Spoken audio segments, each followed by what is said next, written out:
Battle to the heavens की एक और न्यू वीडियो में आपका स्वागत है। पिछले एपिसोड में हमने देखा था पिल सिटी का मौसम पूरी तरह से बदल गया था। यहाँ पर बहुत तेज बिजलियां कड़क रही थी, तूफान आ रहे थे क्योंकि स्टार रीजन अब कोलैप्स होने वाला था। अब इसी वजह से तीनों हेड सभी एल्डर्स को उन लोगों की हेल्प करने के लिए स्टार रीजन को रिपेयर करने के लिए बुलाते हैं। पर तब हम देखते हैं हवा में क्रैक्स आते हैं और उन क्रैक से 3000 बर्निंग फ्लेम बाहर निकल आता है। अब आगे तो एपिसोड बिल्कुल उसी सीन से स्टार्ट होती है। 3000 बर्निंग फ्लेम के फेस को देखकर सभी लोग अपनी जान बचाकर वहां से इधर उधर भागने लगते हैं। ये वही एल्डर्स हैं जो कि कुछ दाउजों की पीक पे हैं, कुछ दाउजों लेवल पर पहुंच चुके हैं। पर इस खतरनाक बीस्ट को देखकर सभी लोगों की पतलून गीली हो गई है और सब इधर उधर भाग रहे हैं। स्वान कोंग जी की भी हालत खराब हो गई है। उन्होंने एक्सपेक्ट करा तो था कि 3000 बर्निंग फ्लेम आजाद होने वाला है, पर इतनी जल्दी वो उनके सामने आ जाएगा उन्होंने सोचा नहीं था। लेकिन तभी अचानक से हम देखते हैं 3000 बर्निंग फ्लेम की अपीयरेंस से जो इस जगह पर पूरी तरह से माहौल चेंज हुआ था, फायर क्लाउड्स पूरी जगह पे फैल गए थे, वो अचानक से एक ही बार में गायब हो जाते हैं। एक सेकेंड में ही पिल सिटी का पूरा मौसम बिल्कुल ही नॉर्मल हो जाता है। सभी लोग पूरी तरह से शॉक्ड, जिसके बाद वो लोग उस क्रैक में देखते हैं जहाँ 3000 बर्निंग फ्लेम बाहर निकल रहा था। पर तब वो लोग देखते हैं 3000 बर्निंग फ्लेम को एक एनर्जी अपने हाथों में एब्जॉर्ब करती है और उसके बाद पीछे से उन लोगों को एक पतला सा लड़का दिखाई देता है। अब जैसे ही वो लोग उस लड़की को देखते हैं सभी लोग एकदम शॉक्ड, कहने लगते हैं ये तो सियो यान है, ये अभी तक जिंदा कैसे है, आखिर ये कैसे पॉसिबल हो सकता है। दूसरा पर्सन कह रहा है पर आखिर ये जो हेवनली फ्लेम जिसको पिल टावर के हेड्स तक हैंडल नहीं कर पा रहे थे, ये हेवनली फ्लेम आखिर इस लड़के के वर्ड्स को कैसे ओबे कर रहा है, आखिर ये क्या चल रहा है। सभी लोग शॉक्ड होकर शियोयन को देख रहे थे जो कि लगभग 1 साल बाद स्टार रीजन से बाहर निकल आया है। शियोयन जिसके बाद कम्प्लीटली स्टार रीजन से बाहर निकलता है और फिर स्माइल करते हुए तीनों हेड्स को देखता है, फिर मुस्कुराते हुए कहता है 3 एसोसिएशन हेड, आप लोग कैसे हैं। शियोयन की इस शांत आवाज को सुनकर स्वान कोंग जी शॉक्ड, उसे अपनी आंखों पर विश्वास नहीं हो रहा है। एक डिसबिलीफ के साथ वो कहने लगता है शियोयन क्या तुम सच में जिंदा हो। अब स्वान कोंग जी इतना इसीलिए शॉक्ड है क्योंकि स्वान कोंग जी ने पर्सनली स्टार रीजन में एंटर करके देखा था, वहाँ की सिचुएशन उसे पता थी और उसे इसीलिए समझ में आ रहा है कि उस समय का सिचुएशन कितना ज्यादा क्रूएल था कि स्वान कोंग जी भी उस जगह ज्यादा देर तक रुकना नहीं चाहते थे। पर शियोयन जो कि उस खतरनाक सिचुएशन में वहां रहा, थोड़े दिन नहीं बल्कि पूरे 8 महीने वहां पर बिता दिया और अभी यहाँ पर सभी के सामने सही सलामत बाहर निकला है। इसीलिए स्वान कोंग जी जो कि यहाँ पर सबसे ज्यादा ताकतवर है, वो भी शियोयन को देखकर बहुत ज्यादा शॉक्ड हो चुका है। लेकिन तभी तीनों हेड्स अपने आप को शांत करते हैं और फिर शियोयन की ओर ध्यान से देखते हैं जहाँ शियोयन के बॉडी में उन्हें चेंज दिखाई पड़ते हैं। अब होली पिल सिटी पूरी तरह से सेफ है। शियोयन तीनों हेड्स के सामने आ जाता है। स्वान कोंग जी शियोयन को देखते हुए कहते हैं तुम्हारा ऑरा। शियोयन क्या तुम सच में 3000 बर्निंग फ्लेम को सबड्यू कर लिए हो। स्वान कोंग जी के एक्सप्रेशन थोड़े से बदलते हैं, वो शांत हो जाते हैं और फिर ध्यान से शियोयन को एनालाइज करने लगते हैं। लेकिन स्वान कोंग जी के इस एक्सप्रेशन को देखकर शियोयन थोड़ा सा हेजिटेट करते हुए कहता है ओल्ड स्वान, कहीं आप मुझसे 3000 बर्निंग फ्लेम वापस तो नहीं मांगने वाले हैं। पर तब स्वान कोंग जी एक राहत की सांस लेते हैं और फिर शियोयन को मुस्कुराते हुए देखते हैं, कहते हैं नहीं ऐसी बात नहीं है, तुमने हमारे पिल टावर के ऊपर के थ्रेट को रिजॉल्व कर दिया, मेरे लिए इतना बहुत ज्यादा काफी है। मैं पहले ऐसा इसीलिए कह रहा था क्योंकि सच बताओ तो मैंने बिल्कुल भी एक्सपेक्ट नहीं किया था कि तुम 3000 बर्निंग फ्लेम को सबड्यू कर लोगे। 3000 बर्निंग फ्लेम कितना ज्यादा जिद्दी था वो मैंने खुद भी विटनेस किया है। पता नहीं तुमने उसे कैसे सबड्यू किया, पर तुमने जो भी किया बहुत ज्यादा कमाल किया।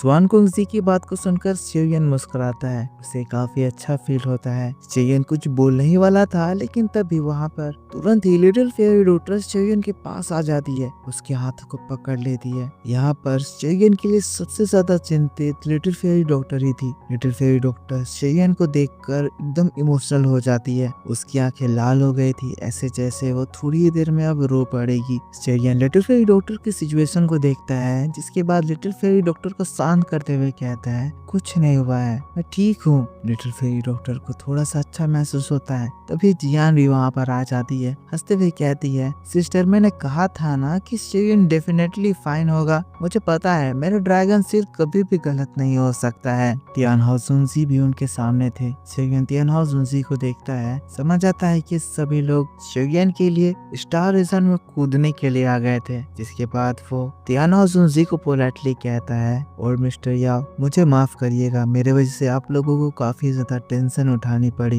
लिटिल फेरी डॉक्टर के हाथों को पकड़ता है। तियान हाओजुनजी को स्माइल करके कहता है। शेयन की इस बात को सुनकर तियान हाओजुनजी उसको एक वार्म स्माइल देकर वेलकम करते हैं। वो ज्यादा कुछ नहीं कहते हैं क्योंकि वो अभी सेंस कर रहे होते हैं कि शेयन की करंट स्ट्रेंथ ऑलरेडी 9 स्टार के दाओजोंग लेवल पर पहुंच गई है। वो बहुत ज्यादा शॉक्ड इसीलिए हैं क्योंकि शेयन स्टार रीजन में एंटर करने से पहले लगभग दाओजोंग के 3 या 4 स्टार लेवल पर था, और अभी सिर्फ 8 ही महीने बीते हैं कि उसकी स्ट्रेंथ इतनी ज्यादा बढ़ चुकी है। मैं आपको बता दूं, तियान हाओजुनजी अभी दाओजोंग के 1 स्टार के पीक पर है, तो शेयन क्योंकि दाओजोंग के 9 स्टार लेवल पर पहुंच चुका है तो वो बहुत जल्द दाओजोंग लेवल पर भी एंटर कर जाएगा। और क्योंकि तियान हाओजुनजी को पता है कि शेयन की फाइटिंग एबिलिटीज कैसी है, वो दाओजोंग के 1 स्टार लेवल पर होकर दाओजोंग के 9 स्टार के पीक लेवल के बंदों को हरा देता था। तो जब वो दाओजोंग के 9 स्टार लेवल पर पहुंचा है तो इसका मतलब दाओजोंग के जो बेसिक लेवल के लोग हैं वो लोग शेयन के सामने टिक नहीं पाएंगे। जिसके बाद तियान हाओजुनजी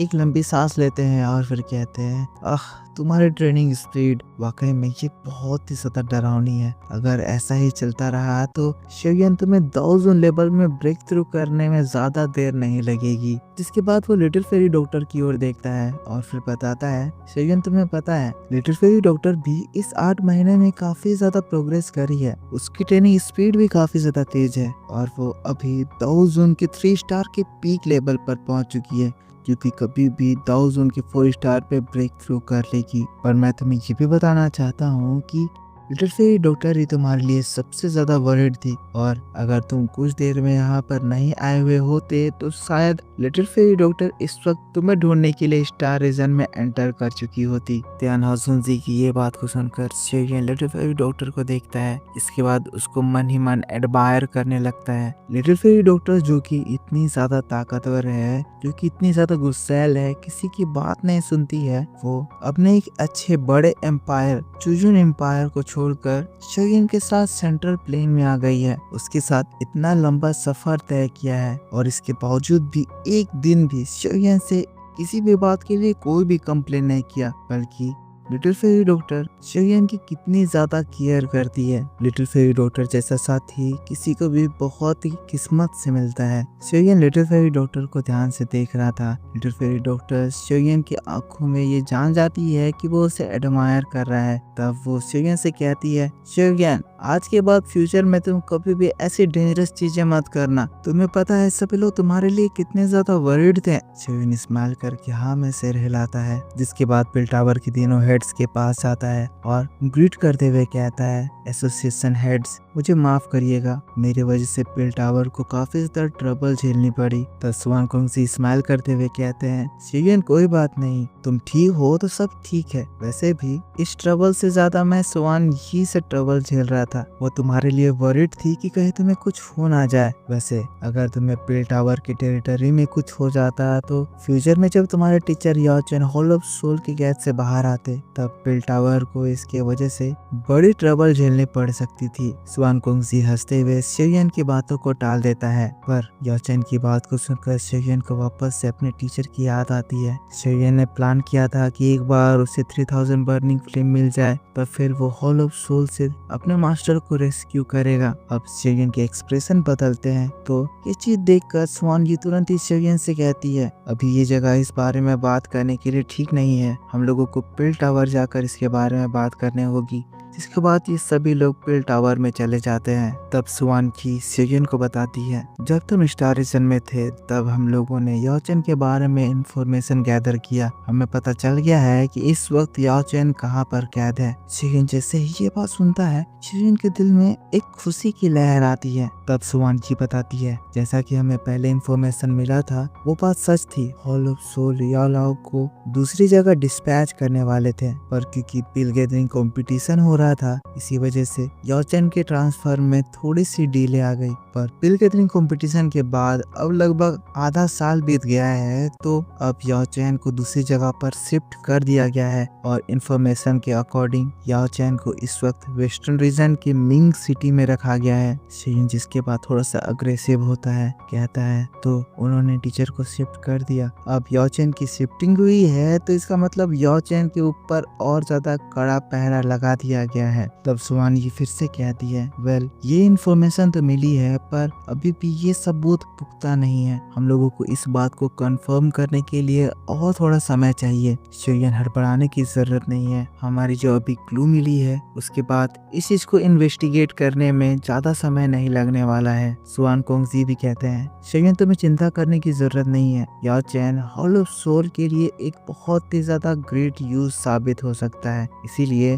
जब तक उन लोगों के पास कोई दूसरा रास्ता नहीं बचेगा वो लोग याओ चेन को नहीं मारने वाले हैं। और जैसे ही हम लोग याओ चेन के लोकेशन को लेकर कंफर्म हो जाएंगे हम लोग तुरंत ही तुम्हें बताएंगे। इसके बाद हमारी हॉल ऑफ सोल के साथ एक बिग बैटल इरप्ट हो सकती है। वेल अभी पिल टावर की current strength hall of soul के सामने कोई मैच नहीं है, पर फिर भी ये कहकर स्वान कोंगजी शांत हो जाते हैं। तभी शेयन तुरंत कहता है, आप लोगों ने मेरी बहुत ज्यादा मदद करी है। आप लोगों ने मुझे बताया कि टीचर अभी कहाँ है। मैं आपकी हेल्प की सराहना करता हूँ और आपसे और कोई भी ज्यादा हेल्प मांगने की मैं उम्मीद भी नहीं करता हूँ। मैं सेटिस्फाइड हूँ। मैं पिल टावर का शुक्रिया अदा कभी भी अदा नहीं कर पाऊंगा। शेयन ऐसा इसीलिए कह रहा है क्योंकि उसे पता है कि पिल टावर जैसा इतना बड़ा फैक्शन जिसके अंडर बहुत सारे सिटीज और रीजन है, वो ऐसे ही हॉल ऑफ सोल से टक्कर नहीं ले सकता है। इससे बहुत ज्यादा नुकसान होगा। लेकिन तो स्वान कोंगजी स्माइल करके कहते हैं, शेयन तुम चिंता मत करो, हम सब लोग तुम्हारे साथ हैं। वैसे भी hall of soul pill tower का बहुत बड़ा दुश्मन है और जितना हो सके हम लोग तुम्हारी पूरी हेल्प करेंगे। शेयन ये बात सुनता है, उसके दिल में एक और खुशी की लहर आती है, जिसके बाद तुरंत ही वो अपने हाथों को जोड़ता है और फिर इन सभी लोगों को दिल से थैंक यू कहता है। अब यहाँ पर एक बड़ा बैटल होने वाला है। शेयन अपने मन में कहता है, टीचर अब बहुत जल्द आपका ये डिसाइपल आपको रेस्क्यू कर लेगा। जिसके बाद वैसे ही शेयन की स्टोरेज रिंग से एक जेड पीस बाहर निकलती है। ये जेड पीस वही पीस है जिसको फेंग जुनजी ने शेयन को दिया था। और दोस्तों बस इसी बात के साथ बैटल टू द हेवंस का ये वीडियो इसी जगह पर खत्म हो जाता है। तो मेरे दोस्तों आप मुझको बताओ कि आपको ये एक्सप्लेनेशन कैसा लगा। अगर वीडियो पसंद आया है तो इसके ऊपर एक लाइक जरूर कर देना। मैं जानता हूँ सीन्स मिसमैच कर रहे होंगे पर ये इसीलिए हो रहा है। मिलता हूँ मैं आपसे नेक्स्ट वीडियो में, तब तक के लिए take care, bye bye and thanks for